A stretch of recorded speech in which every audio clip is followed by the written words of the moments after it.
تو انگریز یہاں انٹر ہوا.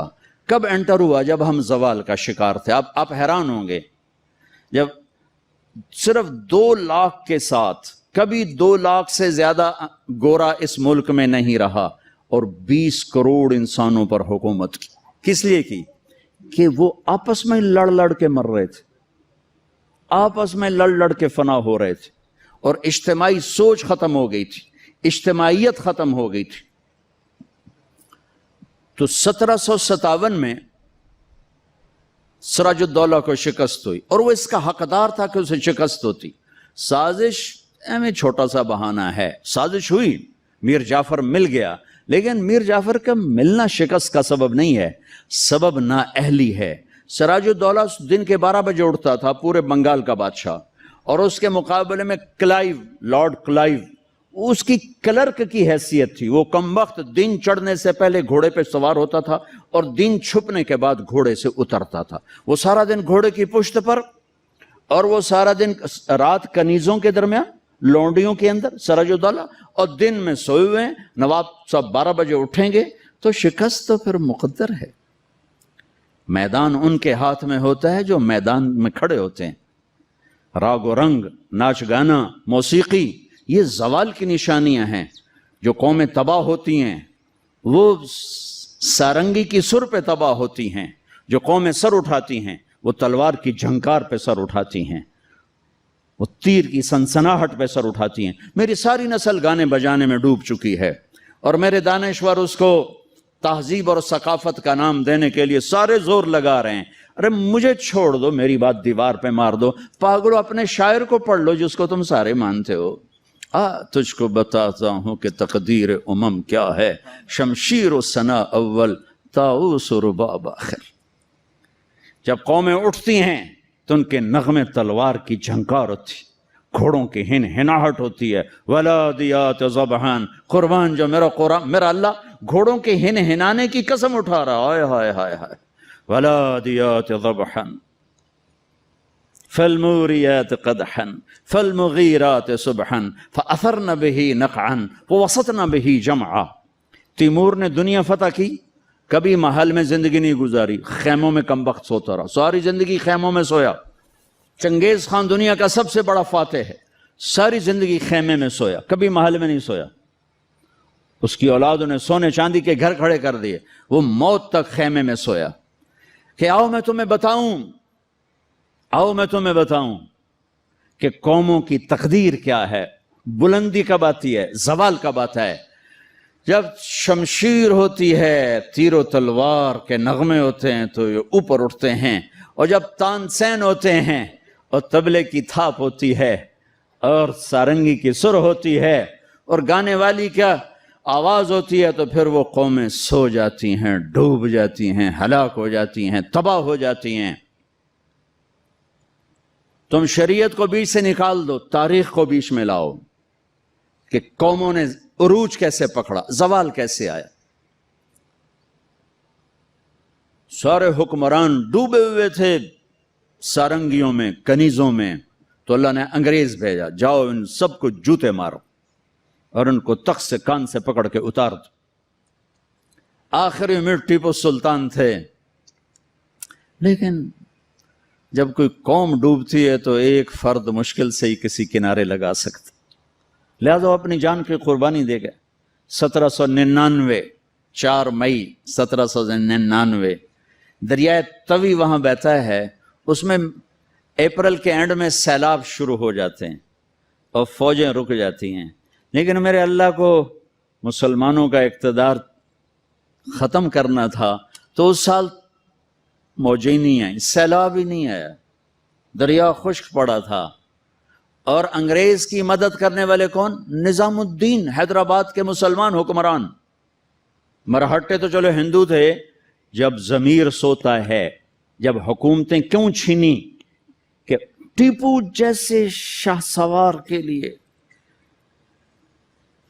شیر نر کے لیے نظام الدین کی فوج آ رہی، مسلمان فوج آ رہی، اس کے لیے تو انہیں ڈوبنا چاہیے، انہیں مرنا چاہیے، انہیں غلامی کا طوق پہننا ہوگا. میرے رب کا نظام ہے، میرے رب کا قانون ہے. کہ یہاں نااہل کو نہیں بٹھایا جا سکتا، اہلی آتے ہیں تو نظام چلتا ہے۔ وہاں میر صادق جڑ گیا، ادھر میر جعفر جڑ گیا، این جب وہ اگر یہ نہ بھی ہوتا نا تو بھی ہو ہی جانا تھا۔ میر صادق نے کہا بھائی وہ تنخواہ لے لو، فوج انگریز نے حملہ کیا، وہ کہتا آؤ بھائی تنخواہ لے لو، سارے تنخواہ لے لو۔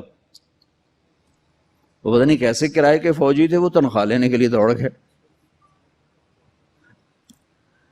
ٹیپو کھانا کھا رہے تھے، نوالا ہاتھ میں تھا کہ شور پڑا کہ جی قلعے کی دیوار ٹوٹ گئی، فوجیں داخل ہو گئیں، کھایا نے بھی چھوڑ دیا۔ شیر کی ایک دن کی زندگی گیدڑ کی 100 سال کی زندگی سے بہتر ہے۔ انہیں پتا تھا اب کوئی راستہ نہیں ہے، اپنی جان کا نذرانہ دیا تو جنرل ہیرس نے کہا آج ہندوستان ہمارا ہے۔ پھر دلی بھی آ گئے، شاہ عالم ثانی کے زمانے میں دہلی میں انگریز داخل ہو گئے، اور پھر بہادر شاہ ظفر جو 1857 کی جنگ آزادی، وہ ایک ایسے جیسے یہ ہمارا جلوس نہیں ہوتا، جلوس، ان جلوسوں نے کبھی کچھ کیا؟ جلوسوں سے کچھ نہیں ہوتا سوائے کہ 2-4 گڈیاں ساڑو، 2-4 سائن بورڈ بن دیو تو جاندے گراہ گراں دے بوجھب لٹ لو۔ تو وہ ایک جلوس تھا، نہ کوئی نظم تھا، نہ کوئی ترتیب تھی۔ اور ظلم کا جواب ظلم نہیں ہوتا ہے۔ جب انہوں نے دلی پہ قبضہ کیا تو انگریز عورتیں تھیں وہاں، 70 انگریز عورتیں تھیں اور 30-40 بچے تھے، انہوں نے سب کو ذبح کر دیا۔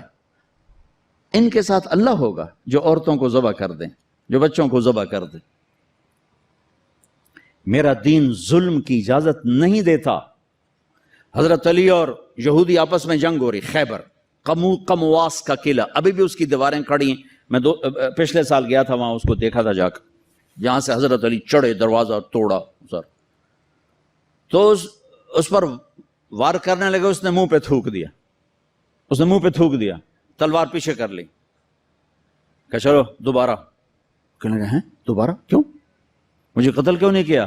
تو میرے اوپر چھا گیا تھا، کہ پہلے تو میں اللہ کے لیے قتل کر رہا تھا، جب تو نے میرے منہ پہ تھوکا تو مجھے غصہ آ گیا، مجھے ڈر لگا کہ تمہارا قتل میرے غصے کی وجہ سے کہیں نہ ہو، اللہ نہ ناراض ہو جائے، میں تمہیں اللہ کے لیے قتل کر رہا ہوں۔ انہوں نے کہا میاں مجھے کلمہ پڑھا دے، مجھے نہیں لڑنا۔ اور جب اسلامی لشکر جاتے تھے تو حکم ہوتا تھا کسی بچے کو نہیں قتل کرنا، کسی عورت کو نہیں قتل کرنا، کسی گرجے کے راہب پادری کو نہیں قتل کرنا، بوڑھوں کو نہیں قتل کرنا، درختوں کو آگ نہیں لگانی، درختوں کو نہیں کاٹنا۔ اس نے ناکام ہونا ہی تھا، لیکن اس میں مرزا الہی بخش، نجف خان، نواب شجاع الدولہ، یہ 3 آدمی اس میں ذریعہ بنے۔ لیکن وہ نہ بھی ذریعہ بنتے تو بھی وہ معاملہ 4 دن بعد پھر ہو جاتا، 4 دن پہلے 4 دن بعد ہوتا، لیکن ان کے ماتھے پر رسوائی کا داغ لگنا تھا، اور ان کی قبروں نے موت تک نحوست دیکھنی تھی، اور ان کی ہڈیوں نے نحوست دیکھنی تھی۔ تو مرزا الہی بخش، نواب شجاع الدولہ اور نجف خان، یہ انگریزوں سے مل کر انہوں نے راستہ بنایا، اور یوں 1857 پر آ کر مکمل زوال ہو گیا۔ اور پنجاب میں رنجیت سنگھ آ گیا، ایک گجرانوالے کا تھا، ڈاکو سے بادشاہ بن گیا، لیکن کمبخت اتنا کامیاب حکمران نکلا کہ انگریز آنکھ نہیں اٹھا سکے جب تک رنجیت سنگھ زندہ رہا۔ ایک آنکھ ضائع ہو گئی تھی جنگ میں، ایک وزیر مسلمان تھا، اسے کہنے لگا تم لوگ کہتے ہو تمہارے قرآن میں ہر چیز کا ذکر ہے، اِنَّهُ لَذِكْرٌ لَكَ وَلِقَوْمِكَ، اور ایک اور آیت اس کے فِيهِ تِبْيَانٌ لِكُلِّ شَيْءٍ، آیت نہیں ہے، مضمون ہے، ایک علماء کی بات۔ انہوں نے کہا جی، وہ کہنے لگا میرا نام کہاں ہے، میرا نام قرآن میں کہاں ہے؟ وہ کہنے لگا تھوڑا نام کیوں ہو سکتا قرآن اس؟ اسے کہ پھر توڑے علماء کیوں آندن قرآن ہر شے؟ وہ چپ ہو گیا۔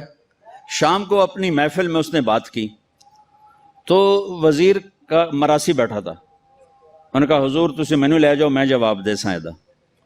اس جگہ اتنے علماء بول نہیں سکے، تو کتوں جواب دینا، تو میں لے تے جا، تو ویکھی میں کیویں جواب دینا۔ اگلے دن وہ آ گیا، کہنے کا حضور وہ کل بات بیچ میں رہ گئی تھی، یہ بات تو ساڈا مراسی تو جواب دے گا، عالم دی لوڑ ہی کوئی نہیں۔ اس کہا اچھا اوئے میرا نام ہے قرآن کہ جی ایک واری دساں 10 واری دساں؟ اس کہا ایک واری دس دے مینوں سہ۔ اچھا وہ ایک آنکھ نہیں تھی، کانا تھا کانا، تو اس نے کہا ساڈا قرآن 100 واریاں دا کان من الکافرین کان من الکافرین، ایک کافر ہونا ہے تے کانا ہونا ہے تے تو ہی ہوتا ہے، اور کیڑا ہو۔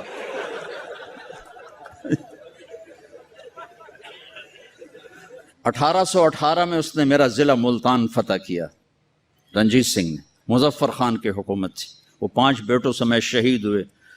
وہ خود بڑے عالی حکمران تھے، لیکن نہ عوام میں جان تھی نہ فوج میں جان تھی، صلاحیتیں ختم ہو چکی تھی، شہید ہو کے 5 بچوں سمیت شہید ہو کے۔ پھر اس کمبخت نے وہاں میرے علاقے میں 3 بازار حسن قائم کیے، ایک ملتان میں بنایا طوائفوں کا اڈا، ایک کیروڑ پکا میں بنایا، اور ایک میرے تلمبے شہر میں آیا، اور وہاں اس نے کوئی 1 مہینہ قیام کیا، چونکہ بہت خوبصورت جگہ تھی، دریائے راوی اس کو ہٹ کرتا ہوا گزرتا تھا، اور کھجوروں کے باغ تھے بڑے زبردست۔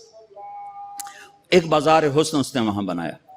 پچھلے کوئی 8 سال سے میں نے وہاں جانا شروع کیا، ملنا شروع کیا۔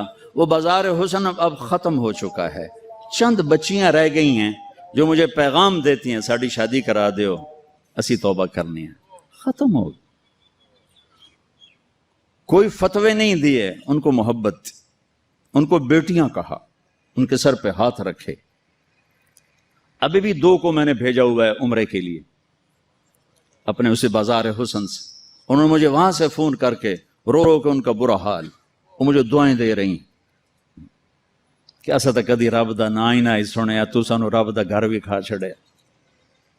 سب چند ایک وہ بیچاری روتی ہیں کہ ساڈے کول ہور پیشہ کوئی نہیں تھا، عزت دیون واسطے تیار کوئی نہیں۔ میں تو جب سے طوائفوں سے ملا ہوں مجھے طوائفیں مظلوم نظر آئی ہیں، اور انہیں نچانے والے ظالم نظر آئے ہیں، ان کے جسموں سے کھیلنے والے درندے ہیں، انہیں گھنگرو پہنا کے نچانے والے بھیڑی اور درندہ نما انسان ہیں۔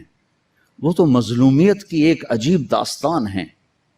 کون عورت ہے جو روزانہ کسی کے لیے تیار ہو؟ کس عورت کی فطرت ہے کہ وہ ہزاروں ہوسناک نظروں کے سامنے ناچے اور گھنگرو باندھے؟ وہ سٹیج پر ان کا گھنگرو چھنکتا ہے اور تنہائی میں ان کی آنکھیں چھلکتی۔ کہ میرے دیس کے مالداروں کا ظلم ہے کہ وہ انہیں نچانے کے لیے تو تیار ہیں، انہیں چادر پہنانے کے لیے تیار نہیں ہیں۔ میں زمینداروں کا بیٹا ہوں، میں نے سب اپنی آنکھوں سے دیکھا۔ ہاں،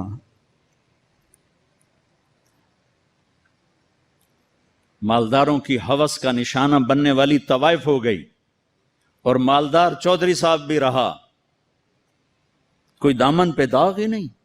میاں صاحب کا میاں صاحب رہا، شیخ صاحب کا شیخ صاحب رہا، افسر کا افسر رہا، اور اس کے ماتھے پہ طوائف کا داغ لگا جو موت بھی نہ دھو سکی۔